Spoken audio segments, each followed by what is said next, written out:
What's up? What's up, guys? Today we're going to be talking about 3 awesome trail building tips for all you tool swinging trail builders out there. We're going to be talking about how to get dope pics of your trail. We're going to be talking about a website that can teach you everything you need to know as a trail builder. We're going to be talking, well, it's not going to teach you, you have to actually read, which is the difficult part. And at the end, we're going to give a really cool tip. Let's get right into this. Okay, tip number 1 is a tip that's going to get you some pretty sweet photos, some photos that are different than the angle that you usually get to see.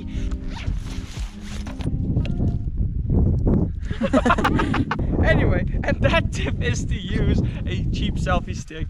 I like the photos it gets. I've been using them for my thumbnails, and if you don't have a selfie stick, or if yours just broke like mine did, you can always just tape your phone to your tool, stick it up in the air. Actually, don't do that because that's a terrible idea.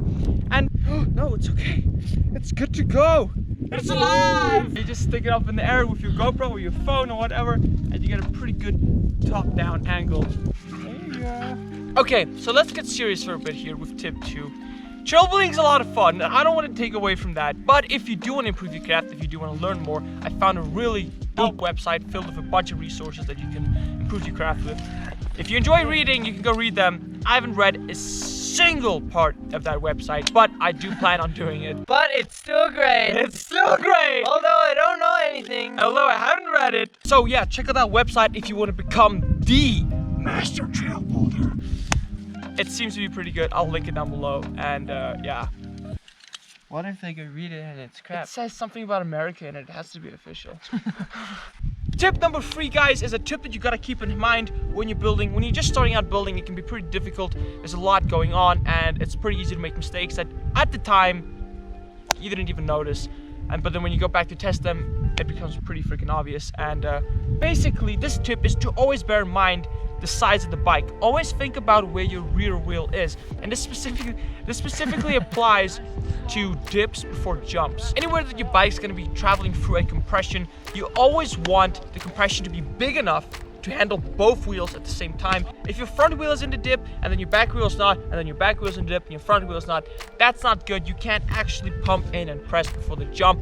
Go in and out. So, yeah, there's no room to compress and then pull up for the jump. It's not good. It's not good, exactly. Anyway, moving on to the bonus tip, guys. I actually made a quick, short video on how to carry tools on your backpack, because guess what? The master trail builder doesn't carry tools in his hands. So go check that out next if you want to learn something more. Thank you for watching, guys. I hope you enjoyed this quick tip video, and I will see you all next week when we're back to building more trails. I don't know. Guess you'll find out next week. Don't ask me. Oh, my legs. Oh. Ow.